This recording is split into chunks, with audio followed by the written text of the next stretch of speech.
Once again, I'm Clayton Vandiver, your Lightkeeper, out here in the middle of the Pacific Ocean, where the ocean is wide and the information we have for you is deep and profound. How's that for an opening? That's pretty good.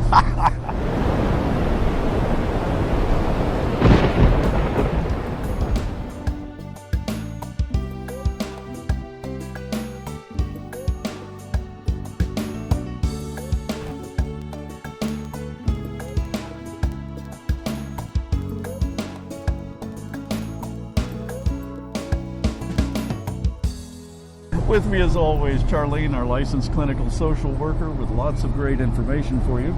Today we're going to be recapping HIPAA and medical health information, protected health information.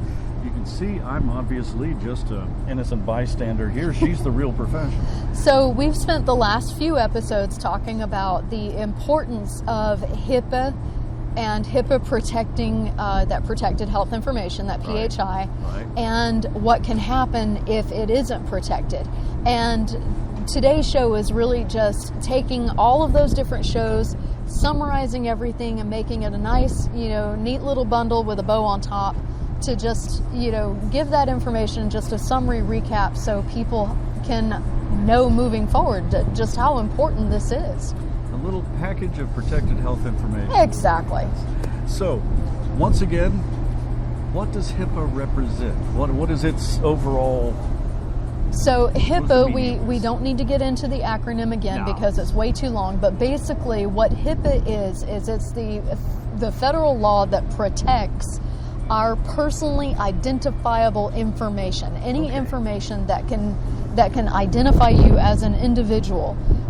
Your name, date of birth, address, telephone number, medical records, prescription history, all of that is all HIPAA protected information.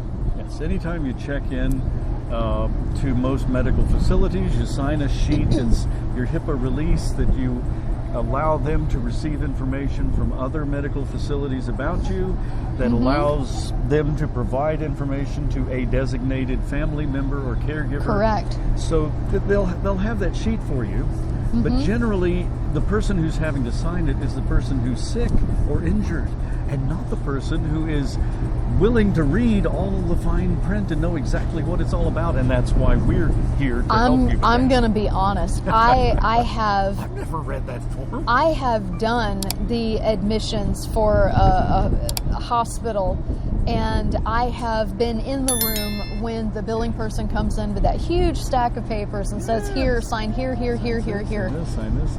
I wouldn't take time to read that. But there's a lot of important information in there that people aren't aware that they're signing off on. Like, for example, the right to dispute a discharge from the hospital if they have Medicare.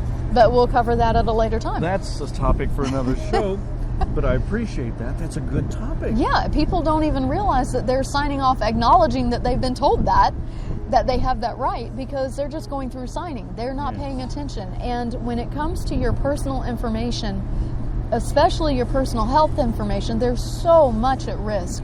Because if that information gets out and is used nefariously by someone looking to do harm, maybe not to you specifically, but just to their own benefit, you're looking at the risk of financial liability. You're going to get bills for treatment that you didn't receive.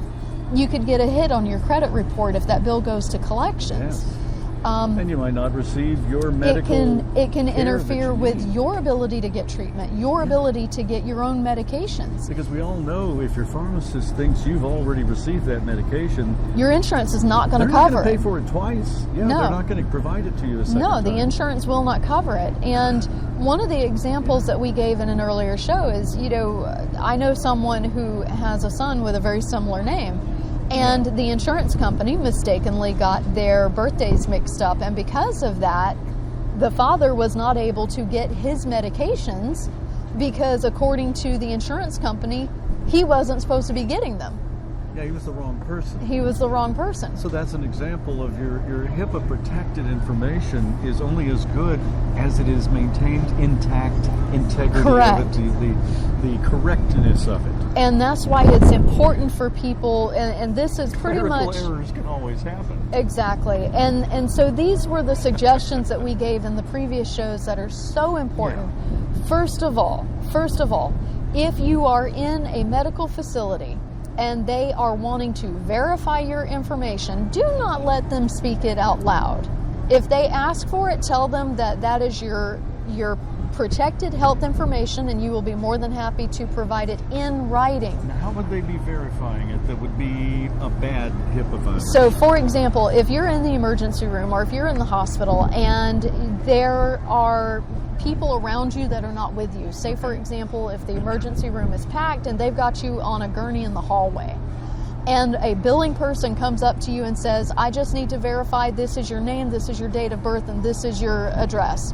This is your insurance information. Well, they've just given away all that information to anyone who can hear it. They have just grossly violated your HIPAA. In the little bay in an emergency room, if there's nothing but a curtain around you, curtain, still a HIPAA violation. The audio can pass through that. Now, even if you're in a private room, if the door is open,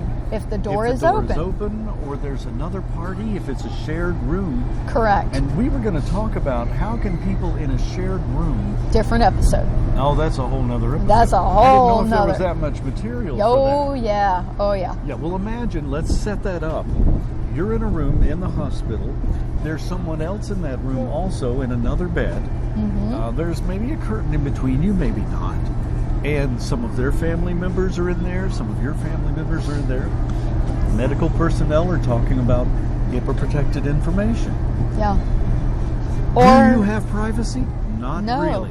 No. Or is that a HIPAA violation? Or if you have a loved one in a nursing home, that is a shared room. In hospitals, that's a very common situation. In hospitals, there hasn't been really an issue with shared rooms outside of the emergency room since the beginning of COVID. However, that may start to change now that the worst of COVID is behind us. But in nursing homes, that's still very much a thing. You're going to have, unless you are paying for a private room, you're going to have at least one, sometimes 2 or 3 other individuals in the room with you. And that makes HIPAA a very difficult thing. Makes indeed. HIPAA impossible. And that's a very important question we are going to discuss in a future episode is, well, do you actually have any privacy? And is that actually a legal situation? But the point is, if you're in an emergency room or in a hospital, or if you're in any medical facility and they ask you for your information, don't just blurt it out. If there are other people around you, if there's no privacy, don't just blurt it out. So you can write it down, and that's tell them this is protected information. I don't want it shared. Let me provide that to you in writing. And again, if the person is injured or not fully conscious, and they're not going to be cognizant of doing that. And that's why it's important to have someone with you if you go to the hospital. And even there are potential HIPAA violations. Yeah. And here's a wonderful example. I had to go to the emergency room. You took me. Yeah. They verified all of my information with you standing right there without confirming that I wanted you to hear that. They didn't find out who I was until afterwards. You could have been my next door neighbor. They wouldn't have known. I recall whoever it was doing that actually looked at me after they'd done all of that, and I'll never forget, they looked at me and said, "Oh, I probably should have asked you first. Are you the husband?" Yeah, are you family? And I looked at her, and I think I remember saying, "You probably should have asked that first." I do happen to be. Yeah, you hope so. But that's a perfect example. And when I was working in the ICU, I was always so very careful because HIPAA violations are a big deal. Or at least they are to me. Maybe it's because I'm very protective of my own information. And I think the social worker who's concerned with that information is going to be more aware, more focused on it than the nurse whose focus is, let's get the health, let's get the medical, correct. Let's get things done in a very timely manner. And I know there were times where I would have to stop the doctor because I would go into the room with the doctor and the doctor would say, "Okay, Mrs. Smith, so here's how your test results are going." And I say, "Can we verify who's in the room?" because there would be people at the bedside, and there was more than one occasion where it was a church group, or it was the next door neighbor, or it was, the next door neighbor's brothers, uncles, sisters, cousins, nephew, whoever. And we can all think of the nightmare scenario of walking in and telling someone something that they don't want publicly known, and yet their entire public is right there. And I was also present the day that I warned the doctor, and the doctor either did not hear me or chose not to listen, and went in and just divulged everything, gave a current update, and the patient was absolutely mortified because that was not family at the bedside. They did not want that information shared, and a formal complaint was filed. That would have been prevented if the doctor had listened to the lowly social worker who was providing information, not to belittle the doctor, not to I'm not saying to step on the doctor's authority, but to protect the doctor. And I'm not saying that the doctor did it intentionally, that they were disregarding me. Honestly, doctors have so much on their plates, they've got so little time. Their goal is to get in, get the information shared, find out what they need to know, and then move on, because they've got a lot going on. But this is important, and these are the small details that, like we were saying in a previous show, in an investigation, details matter. Yes. And these are the details that matter. Well, on that note, we have to step into another episode because we are completely out of time. Quick summary. Keep your information in writing. Don't divulge it verbally if you're not in a private location. Right. Keep an eye on those bills. Question anything that you're not familiar with. Keep an eye on your credit report. And by all means, advocate for yourself. If there's something you're not sure of or don't understand why it is the way it is, question it, question it, question it. And tune in again next week for even more fascinating, important information to help you live the very best life possible. Again, Lightkeeper's Podcast is brought to you each week by A Guiding Light Incorporated, 501c3 nonprofit charity. There's a QR code on the screen. If you would like to donate, we certainly do appreciate that. It helps us bring this important information to you each week. And again, this is information that you should go to your own personal professionals who know, your caregivers and professionals who know your unique situation and can best apply these questions, this conversation, to what actually matters to your life.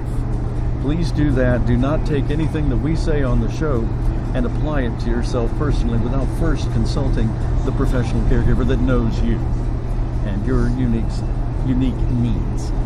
With that in mind, we appreciate you being with us. Please click that subscribe, like, and a little bell that tells you that we've put up another episode so you don't miss a single piece of this wonderful information on the Lightkeepers Podcast each Wednesday evening at 7 p.m.